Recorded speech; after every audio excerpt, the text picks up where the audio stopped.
Hello and welcome to the British Chamber of Commerce Singapore's podcast channel. We're thrilled to present in-depth discussions on business, global affairs and news across Singapore, ASEAN and the United Kingdom. Thank you for your continued support and we hope you enjoy this episode.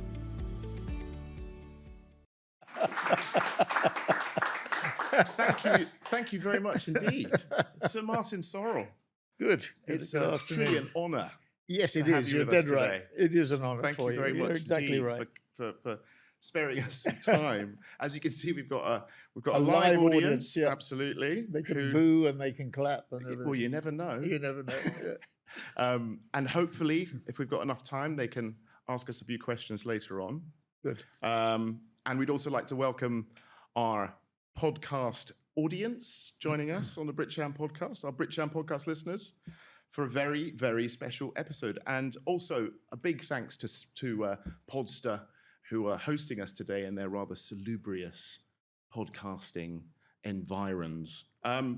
So in terms of sort of your career, you're the grandson of Ukrainian refugees? Well, no. Well, on my father's side, we think Ukrainian, Yeah. as best as we can think. It could be Russian, Mm-hmm. although obviously in today's environment, it's somewhat controversial. And then on my mother's side, Polish and Romanian. Interesting. So I am effectively second generation. Wow. My grandparents came Mhm. in 1899 from I think it was Lvov. Yeah. Don't know how they got to the UK. I don't know whether they came overland or by sea or what. But they basically the only document I've got. I think we've got birth certificates of my parents, but I've got the marriage certificate of my father's parents, and they signed with crosses. Mm-hmm. Wow. The certificate. It was 1899, and the four witnesses signed with crosses. So you have this image of a bunch of Russian or Ukrainian Jews landing, not dissimilar, I guess, to some of the things that we see today, and not speaking a word of English, and living in the East End of London, in Mile End. My parents went to a Jewish day school. They left school when they were 13, because at that time you'd have to have kids going out to work for the family unit. My father was one of 5. My mother was one of 4. And my mother's sisters married, virtually all of them married American GIs and went to live in America. Wow. My father's brothers, 2 of his brothers, went to America to make their fortune. Neither of them made their fortune, although one of my uncles did end up with a major retail shoe store in Stamford, Connecticut, called Crown Jewels in Leather. And what was funny about it was he had worked at H&M Rain, which was a shoe company, I think manufacturers as well as retailers. And H&M Rain were by appointment to the Queen. You just made me ramble off on this thing, Yeah. but quite interestingly. And in the window of the store in Stamford, Connecticut, because I remember going to see the store, it was a very sort of Art Deco green coloured store, big windows. In the window was a picture of my uncle serving the Queen. Oh my goodness. The king or the queen. Well, it was the Queen at that time. With shoes, Amazing. putting shoes on the feet. So that actually resonated with Stamford, Connecticut shoe buyers. Wow. But neither made their fortune, sadly. My father stayed in the UK and had brothers in the UK as well. But you did well at school. You went to Cambridge and then you went Well, to Harvard. I went to Haberdashers. I started at I was born in a place called Queensborough Court, which is a block of flats at Henley's Corner in what I call the ghetto of northwest London, of Golders Green and Mill Hill and Edgware. And then I went to a Jewish day school, Hasmonean preparatory school, for one semester. And then my parents moved up in the world. They went from Henley's Corner to Mill Hill. And I went to a prep school called Goodwin, which was a feeder to Mill Hill School. But then I went to Haberdashers, which is a good school. It was what it was called in those days a direct grant grammar school, which meant it took pupils from the 11 plus who were for free. And my father paid, I was a fee-paying pupil, and my father paid £30 a term. I remember this, £30 each term, so £90 a year for my education at Haberdashers. And I went from there to Cambridge. I went with a very famous Englishman, Simon Sharma. Simon and I were at Haberdashers together. We met when I was 13. And then we went to Christ College, Cambridge. And I did my economics degree there. And then I went straight to Harvard Business School. Wow. Now, let me fast forward a bit. In the 80s... And the point about that story is second generation or first generation immigrants who left school at 13, what was the thing that they were most interested in relation to their kids? Getting a decent education. Absolutely. So there's a moral there. See, for when people get very antsy and anxious about immigrants and what immigrants want or don't want.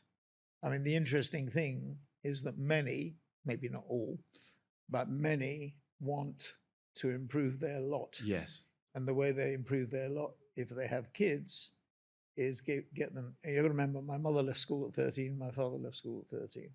They had no formal education past that. And the really interesting thing about my dad was, wasn't he very good at music? He was very well. He used to call him a fiddler. He was a violinist, and he got a scholarship to the Royal School of Music. But he didn't go. But he didn't go. Yes, and in fact, actually, somebody came to me. It was interesting. You just reminded me. Came to see whether I would make a contribution to the Royal School of Music. I said, my father would have gone there about 1924, something like that. I said, if you can find the award of the scholarship to him, because his name was Spitzberg, not Sorrell. He changed his name from Spitzberg to Sorrell because of anti-Semitism in the 1920s. And I said, if you can find Jack Spitzberg, his name was Jacob Spitzberg in the register, I'll make a major donation. He didn't manage to find it, actually. But it was interesting. He did get a scholarship. He couldn't go because, the family wanted him to go out and earn some money. But what I was going to say is the other thing was that he could learn, he learned Shakespeare, and the other thing that they did was study the Talmud, because you didn't, I don't know how much time they spent in school, but maybe they spent half a day or, 2/3 of a day in school. And what you used to do if you were a young Jewish kid in the East End of London is you would study the Talmud. They weren't Hasidic, they weren't Haredi, but they were quite frum, as we say, quite Orthodox Jewish. And my grandmother, to show you how Orthodox they were, my grandmother died of cancer, breast cancer, because no woman was allowed to go to a doctor to be examined. Breasts were not meant to be examined. Wow. But anyway, my father studied Shakespeare and the Talmud. And to his dying day, he could recite great chunks of Shakespeare. When I say great chunks, I mean huge chunks, like, and Simon Sharma and I, forgive me for rambling, but it's interesting to me anyway, not to anybody else on this call. But Simon and I used to go in for a speech competition every year, English Speaking Union it was, every year. And Simon and I used to represent the Haberdashers in this competition. And you would have a piece of prose that you have to do every year. And then you'd have a prepared speech that you'd have to do. And every year, my dad would train me on a speech from like Richard III, Henry V, Julius Caesar, Midsummer Night's Dream, whatever it happens to be. And I've got a decent memory. My father had an exceptional memory. And to his dying day, he died when he was 74, he could recite Shakespeare. Now, not Friends, Romans, Countrymen, Lend Me Your Ears, but I mean the whole enchilada. I mean, he could do the whole thing. Quite extraordinary, quite extraordinary. So if you think about it, again, it's relevant to all this stuff with Nigel Farage and immigrants and, sending people back and all that stuff. Immigrants do play a huge role. I mean, obviously, every community has valuable people and maybe not so valuable people. But we mustn't throw the baby out with the bathwater. But there's some lessons from all that, which are about education, about knowledge, about focus, about family, about success, something that you've had quite a lot of. And other things too. But the pressures, it's like a pressure cooker, and it produces some exceptional results. Now, please just allow me to fast forward a bit. That was extremely interesting. It was to me. I don't know. Well, I mean, the second generation of immigrant part is extremely interesting because, you've gone off and made a huge success. In the 80s, you set up WPP, listed company. I worked at Saatchi's first. You worked at Saatchi's, and you got to financial controller, then with your own money. I was never financial controller. It wasn't that's putting me down a notch. What was the title? What was I called? I think I was Group Finance Director. Okay, Group Finance Director. And I wasn't. They always used to call me an accountant. I was never technically an accountant. I was a bean counter. Jeremy Bullmore famously said, "Martin likes to count beans, and the more beans he counts, the better it is." Wow. Yeah. Well, then you started WPP.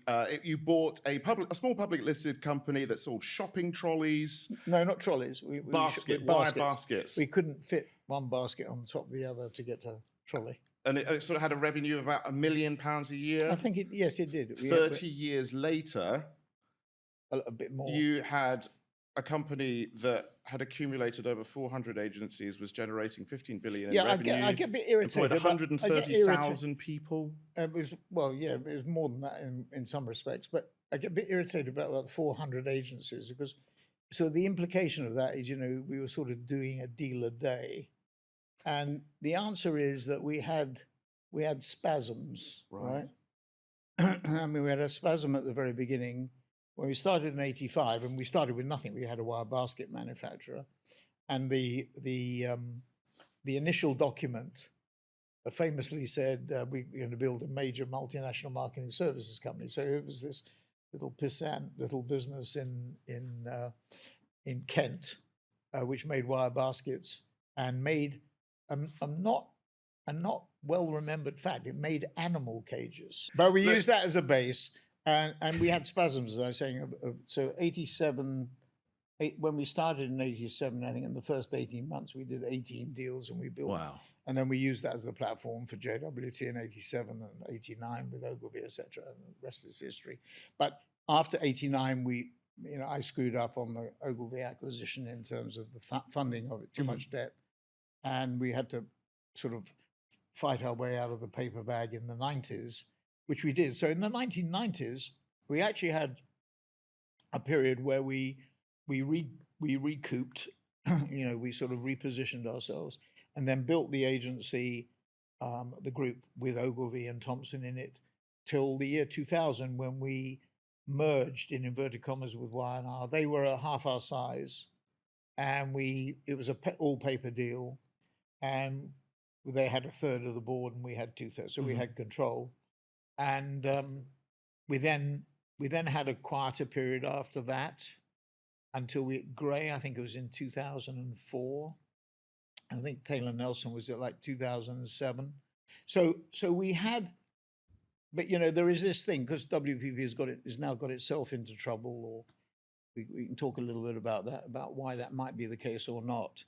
But there's always this sort of theme about, it was a terribly acquisitive company and it was this sprawling 400 agencies you mentioned, sort of mess of agencies. Well, that's not true. Well, that's not really what you did because you were in the business of consolidating them together. Yeah, we had basically about 12 lines of business, and I think this is a really important point.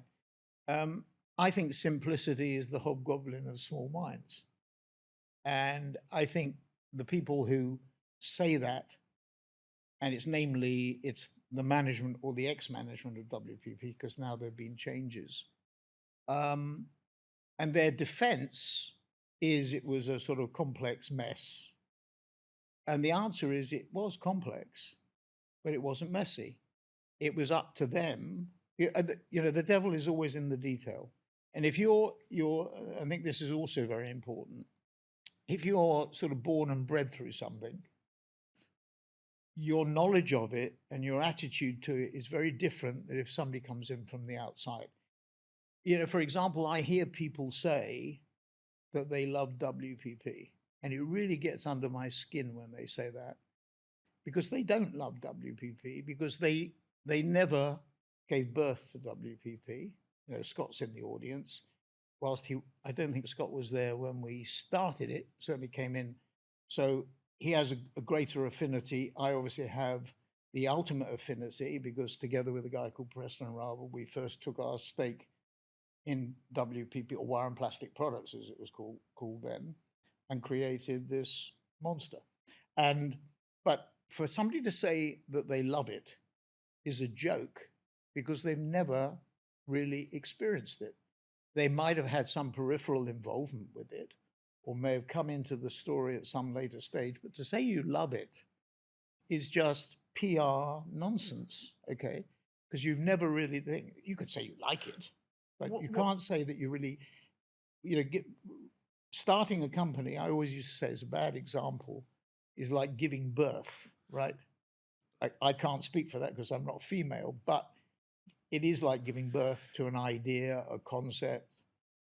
It's your own baby in a sense. And you did it again in 2018 when you set up S4 Capital. Yes, similar approach, similar sort of technical approach, a shell company effectively. Yeah, a med tech company. Well, it was, yeah. It was called Deriston. It was it never done anything. It was just a cash shell.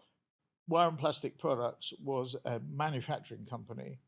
Preston and I, when we were searching for the company, the shell company, the shell game was a common thing, where people would acquire an interest in a small manufacturing company. Jim Slater, most people won't remember, James Hansen, Pat Matthews, were all people who in the 70s and 80s took a stake in a small public company. Because they were who they were and they had a reputation, the stock would gain a premium. Yeah. And would become more highly valued. And that gave you the paper financing power to raise money at a premium to buy assets or buy companies that were more lowly valued. So, for example, in the first 18 months when we created Wire and Plastic Products, by the end of 18 months, we started with a £1 million market cap, as you said. After 18 months, we got to £150 million. JWT was 13 times our size. So £150 million in those days was like $250 million. JWT was 13 times our size, was quoted on the New York Stock Exchange, but was only worth $250 million. We paid a premium. We bought JWT for 550, but even at twice our value, okay, we were valued the same, but they were 13 times bigger. Their margins, I think when we took them over, were 7%. Our margins, I don't think at the time, were 15 or 16%. We said we thought they were badly managed. They were badly managed, and a bit sort of lackadaisical and a bit ancient, creaky management, and not focused on the financials.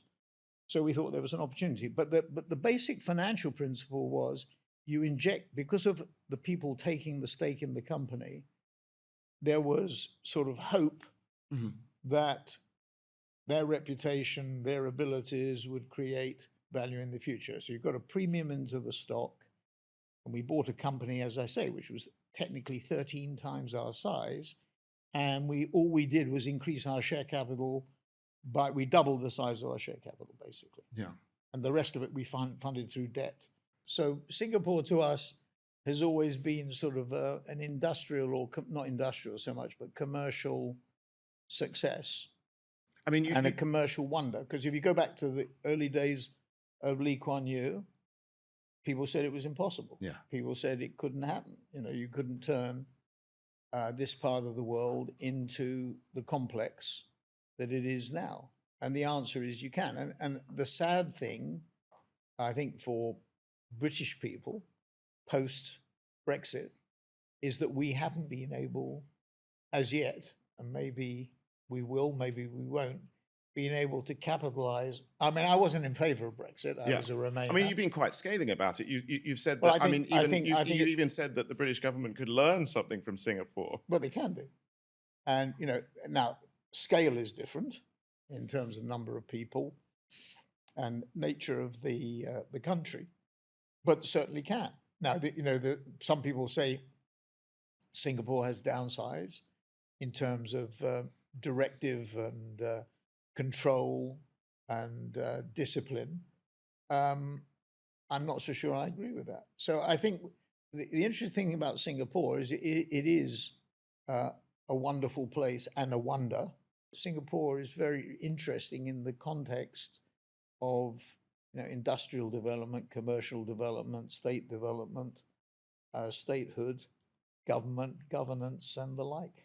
But what about the world that we're all in, and most of these people in this room are it's in? a messy world. It's a messy world, but certainly in that area of sort of content, media, and advertising, it's been quite a tough time as well, hasn't it? I mean, challenges, crisis. Well, the Chinese word for crisis, I'm told, it's is opportunity. Yeah. So that's the classic way of it.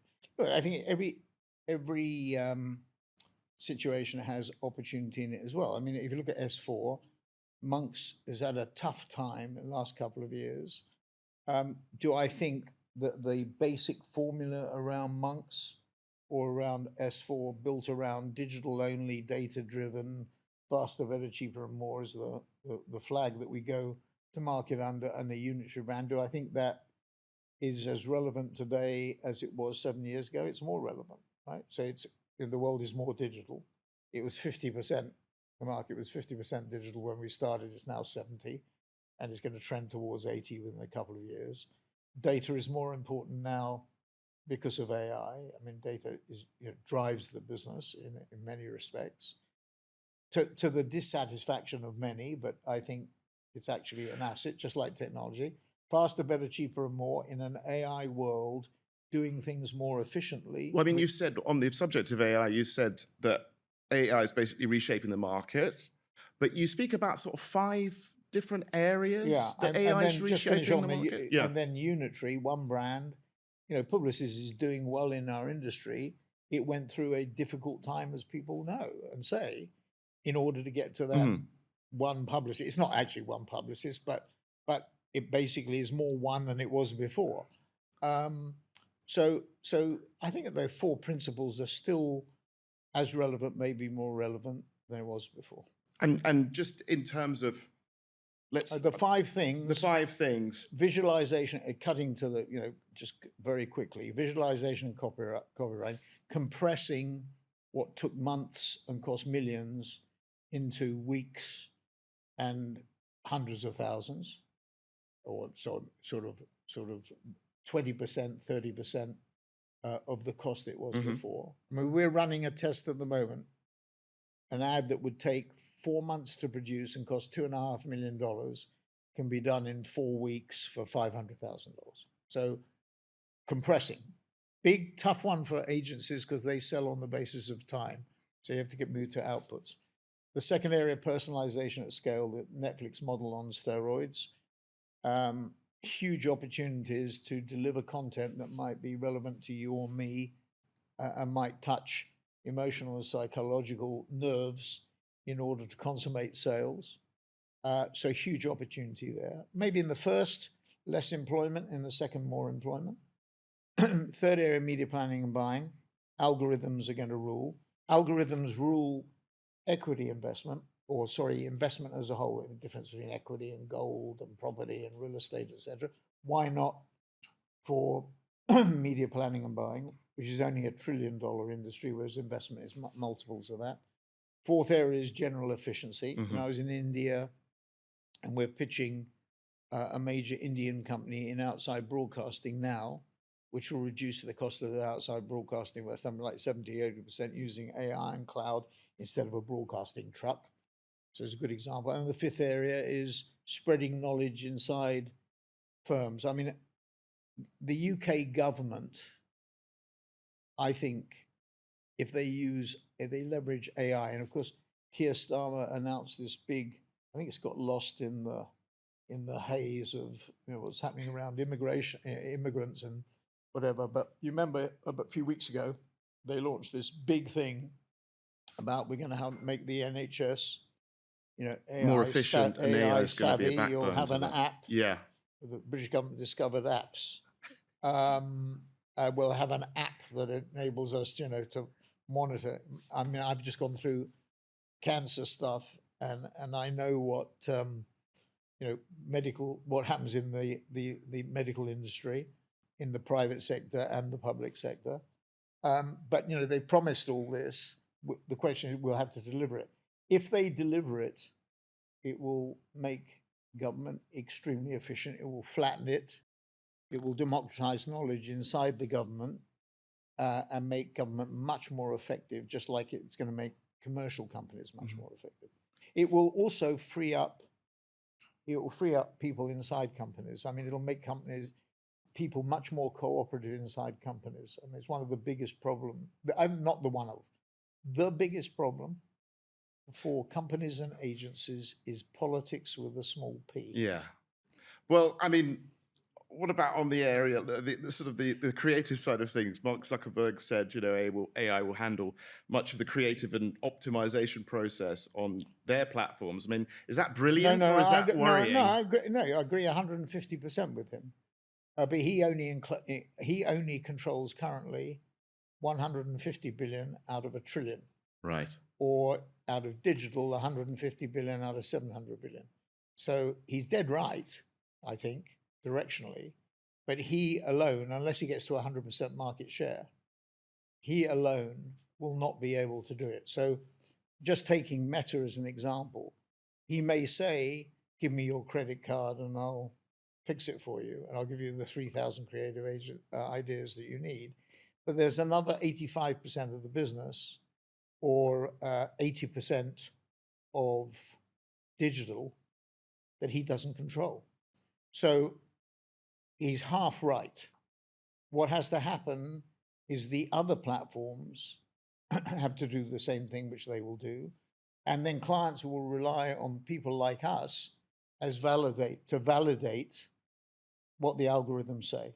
So if an algorithm says, this is the right copy and campaign, and this is the right way to plan and buy it, using Advantage Plus in the case of Meta, or Performance Max in the case of Google, fine.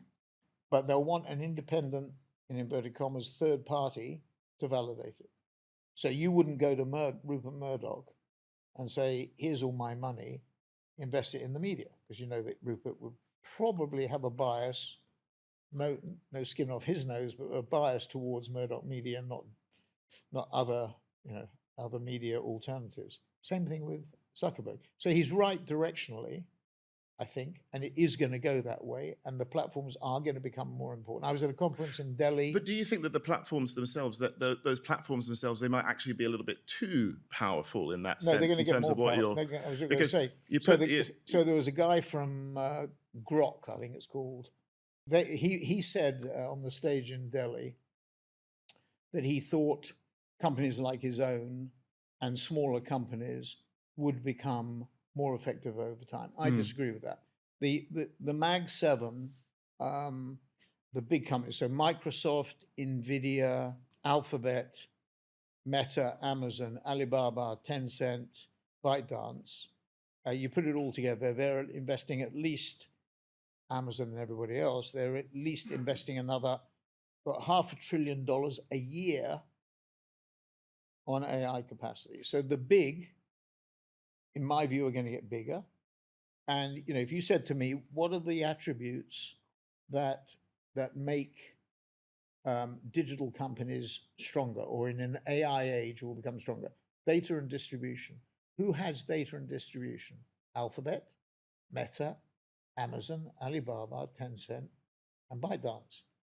You add to that NVIDIA, Microsoft, Apple, maybe Oracle, Salesforce, and Adobe. Never count Musk out. They are reinforcing their position every year. OpenAI, Altman is really an offshoot of Microsoft. They're reinforcing their position. They will get stronger. So that's one thing to think about. The other thing is, we saw it with Jack Ma in China. Jack steps out of line with the authorities, gets wrapped over the knuckles, or more than wrapped over the knuckles. President Xi or whoever announced we're going to cut Alibaba up into 7 or 8 pieces. What's happened? It stayed pretty much as one company. Maybe AliCloud is a bit separate. It stayed as one company. Why? Because I think the Chinese have figured out that having strong tech companies is important from a defense point of view, and dare I say, even an offense point of view. You know, we see it in Ukraine, we see it in the Middle East, you know, drone wars with robots. Yeah. You know, we're on the cusp of who's going to do that. So big tech is important from a state defense point of view and from a military point of view. Vitally important. You saw it with Starlink, you know, in the case of Ukraine, etc. I mean, it's hugely important. So they have to be part of what's happening. So I think the big will get bigger. And these companies are nation states. They're much bigger than Singapore. You know, a $4 trillion company, if you equate $4 trillion market cap to GDP, a $4 trillion company is slightly smaller than India. India is trending towards 5 trillion and is the 5th largest economy in the world. So we're seeing companies become effectively countries. You know, Tim Cook is a country president. Maybe let's come down in size a little bit from there, because that's extremely huge. Big companies, tech, a bit scary on the whole sort of weapons side of things. What about this part of the world and companies that are trying to make their way in this part of the world, specifically on the side of companies that want to get themselves out there, market themselves? I mean, obviously, apart from getting in touch with monks to try and do that, you know, it's obviously a very fast changing environment. You know, would your advice be for them to go directly to sort of a Facebook and use all of their tools, or to be working through agencies? How, you know, what enterprise clients, that's bigger company clients, would probably naturally go to agencies.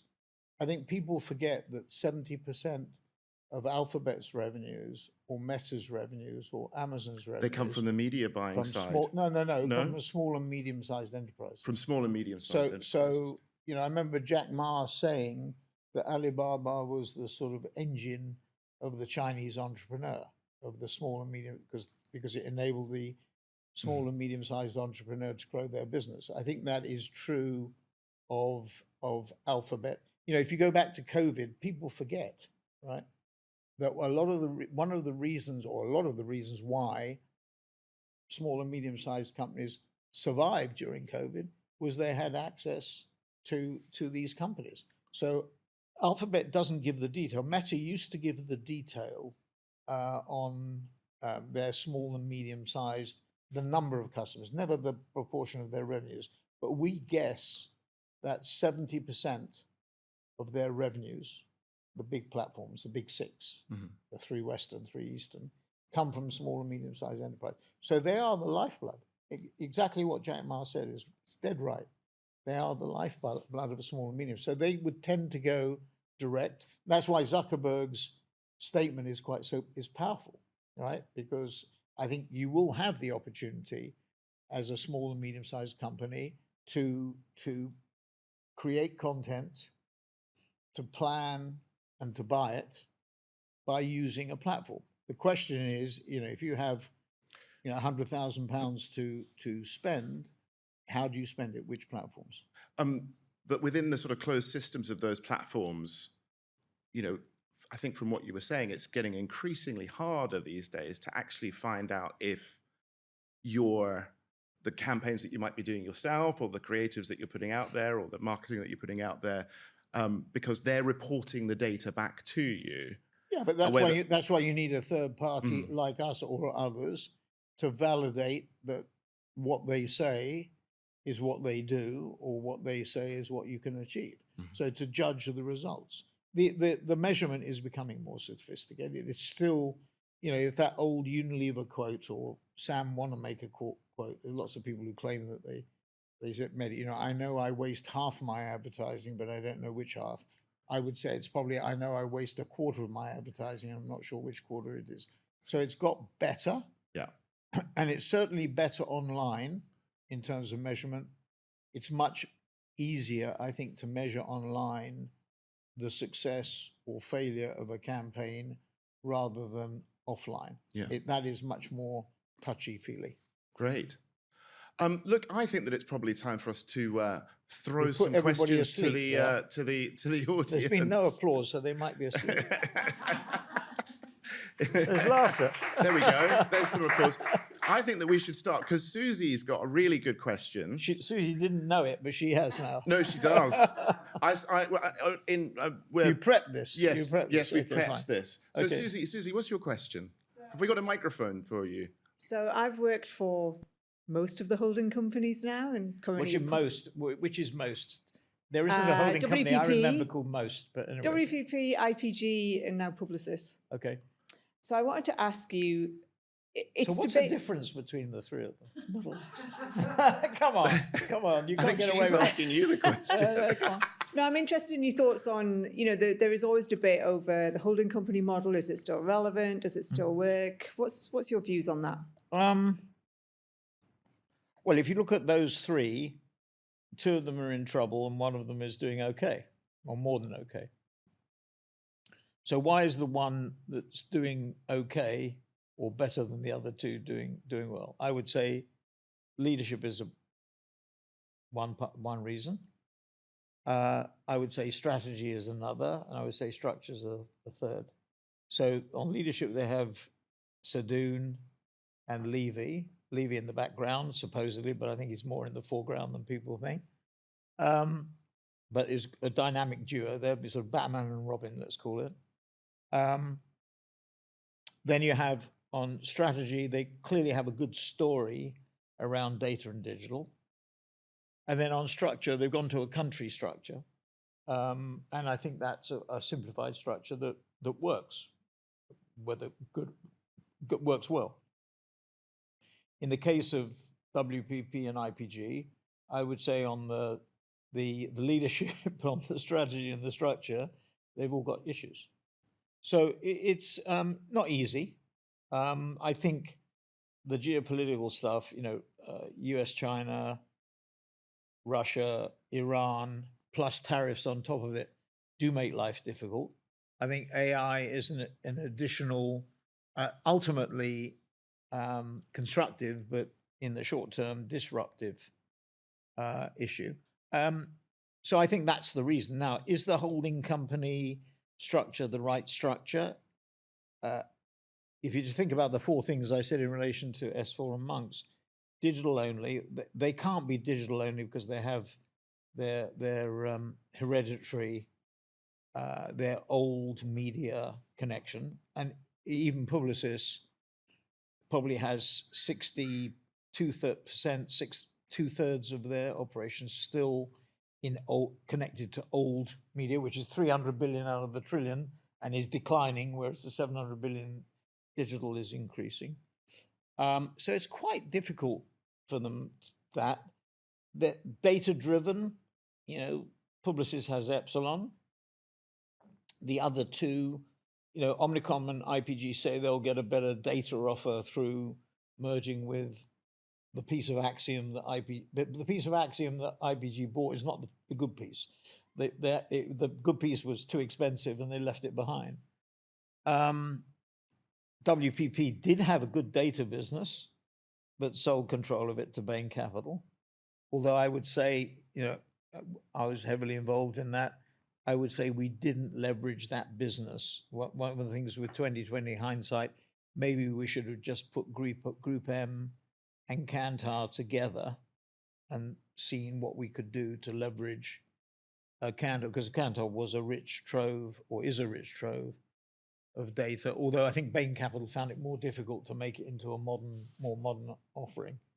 So is the holding company model dead? I think the multi-brand model is challenged. Conflict, it's interesting.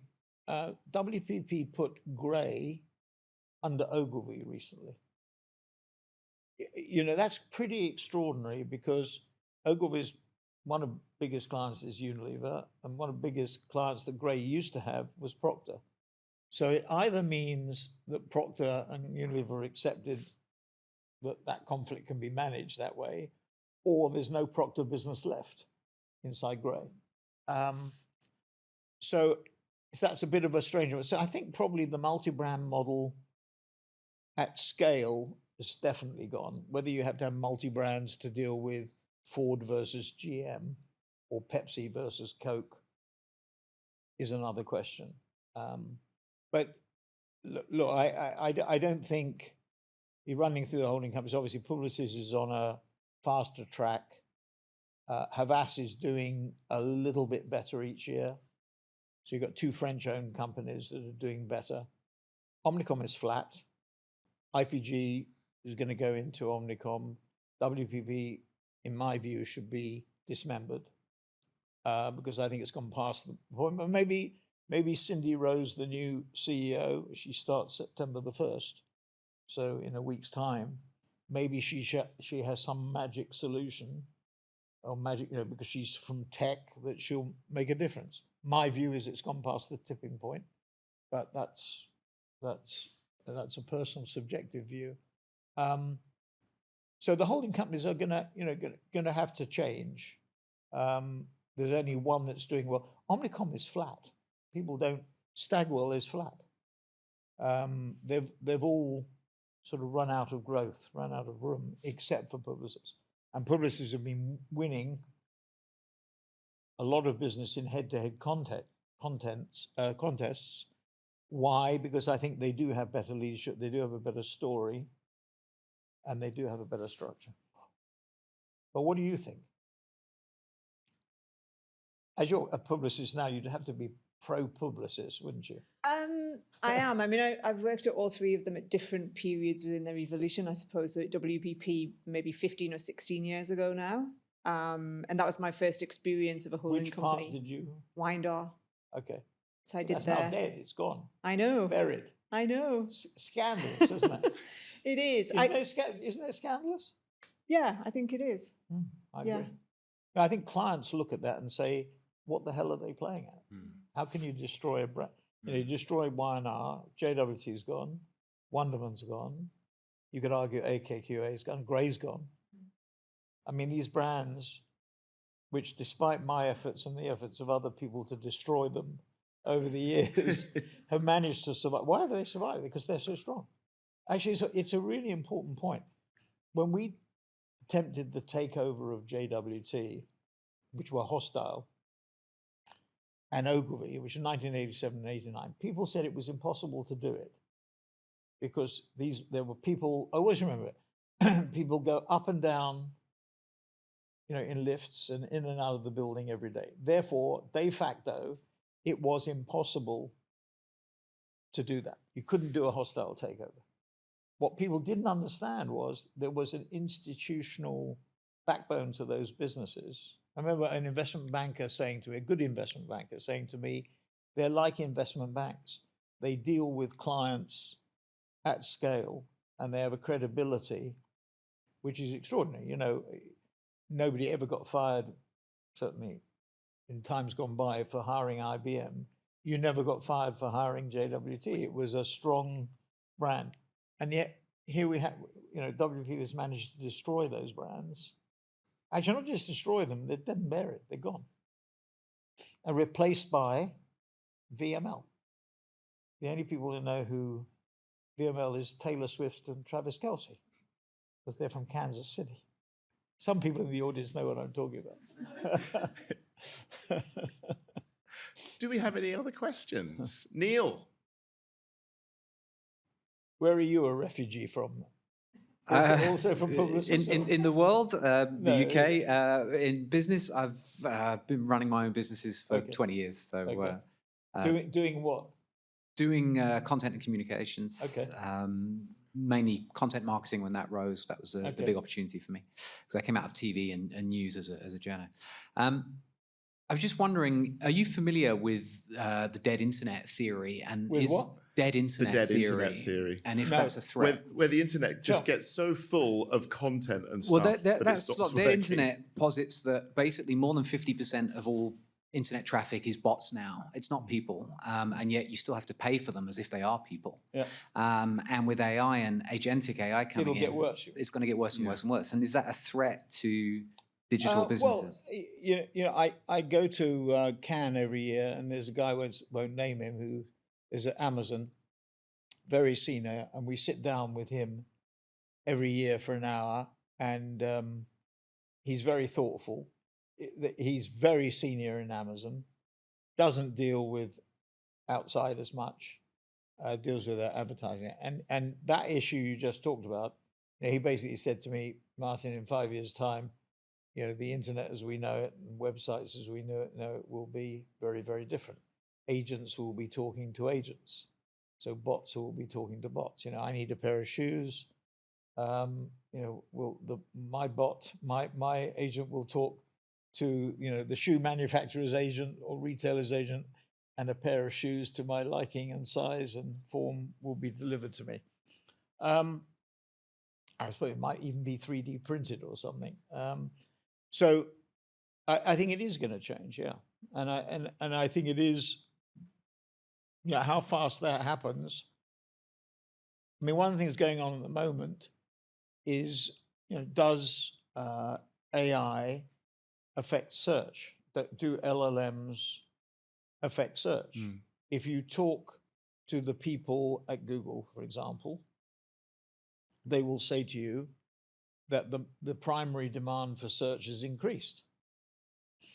And in other words, because there are LLMs, because there because there's ChatGPT and Gemini and whatever, that search itself, the demand for that is increasing as a result. I can get that. I can understand that. That if you have, it's like the company raised 13 million last week. I can't remember what the valuation was, and they do.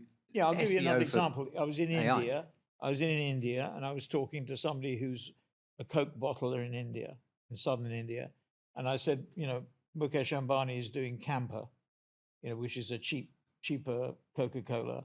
Does that cause a problem to you with Coca? And he said no, because the penetration of soft drinks is so low that it increases the primary demand for soft drinks. I'm not worried, even if it is a cheaper soft drink.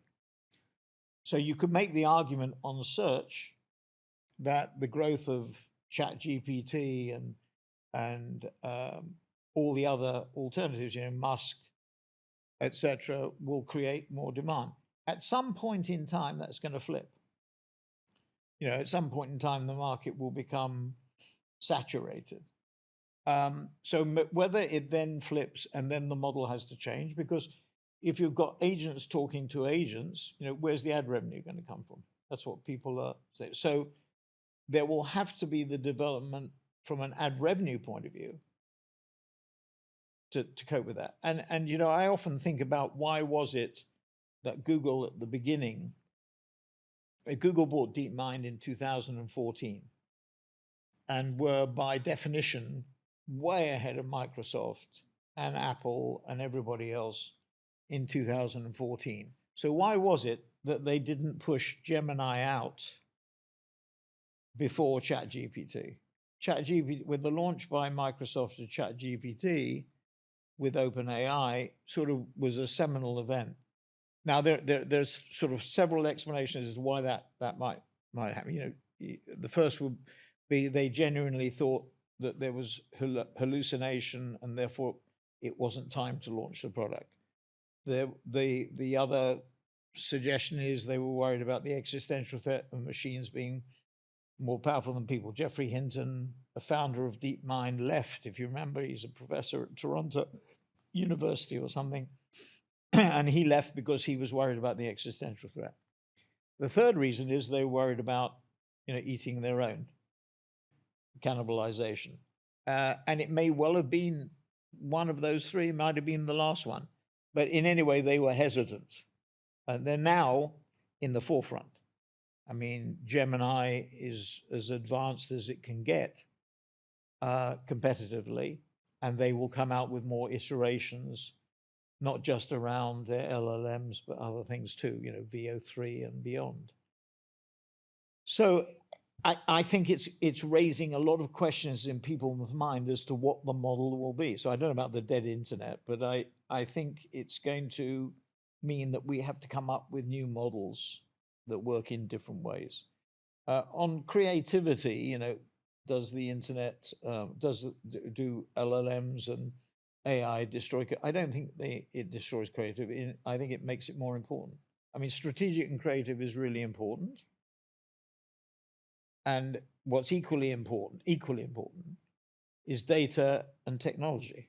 So if you have creative people who don't know about data and don't know about technology, you've got a problem. Similarly, if you've got technology people or data people that don't know about strategic and creative, you've got a problem. So that whole thing, I think, comes together. And, if everybody is pumping out personalized messages at scale, it means that creative becomes more important, not less important. If everyone's doing it, no one's doing it, right? Yeah. My inbox now is a Yeah. junkyard. Yeah. I think that's pretty much all that we've got time for. I've just We've got exhausted ourselves. And we've everybody covered a else. lot of ground. Yes, good. I just want to ask one final question, because I feel as though a lot we've been talking about isn't massively positive when we're talking about drones and dead internet. And Well, I've got to take so. but you did say something hopeful No, about. wait! Can't let you get away with it. So one of our clients, a German client, Swiss German, was an ex-boxer, and he runs a company which is a sort of supply chain company, and he visits a lot of companies, and he visited China, and he uses his phone a lot, and he showed me a film. So he goes to the Xiaomi factory, and he shows me the $70,000 Xiaomi car, which looks like a Porsche. That's one thing. And then he was a boxer. He was I think a fairly successful, not professional, but I think amateur boxer. And he was intrigued by this Chinese company which produces robotic boxers. Okay, so he goes to the robotic boxing company, which is monitored closely by the Chinese government. Remember what I said? So, and he has a boxing match with a robot boxer, and he said the robot boxer was pretty good. I think he survived, but only just. And you may have seen you're laughing, but this is serious. Yeah, you may have seen the robot games, really. I think, just recently. So the point is, why is that important? Just think about it. Robot boxers for a minute. Think about really sophisticated robot boxers. Think about what you can do with robot boxers, in time. And when I was young, so we'll end where we started. When I was very young, I used to read a comic called Dan Dare, right? The Eagle, and the cartoon character is Dan Dare, and Dan Dare used to fight the Mekons. And Dan Dare always, what did he have? What were his weapons? They were drones and robots. Think about it. There you go. Wars will not be with human beings. Yeah. Well, they already aren't they? No, wars will be with drones and robots. And is that a positive thing? Well, I don't know about.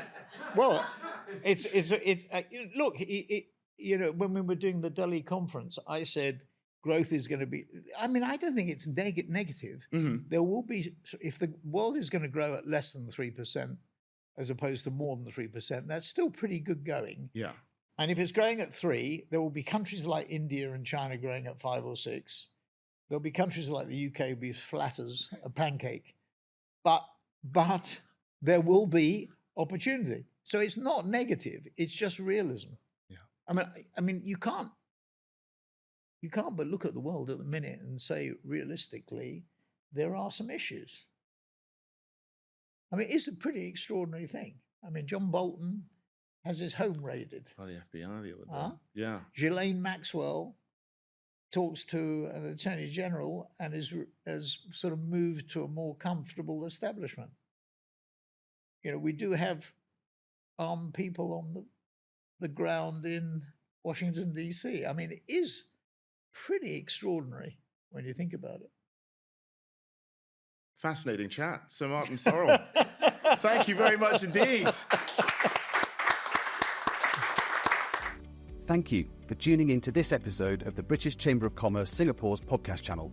Before you go, don't forget to subscribe and leave us a rating and review on Spotify, Apple, Google, and other podcast platforms. If you enjoyed this episode, please spread the word by sharing it across your network. For more information about the Chamber and what we do, visit our website at www.britcham.org.sg and tune in next time for a brand new episode.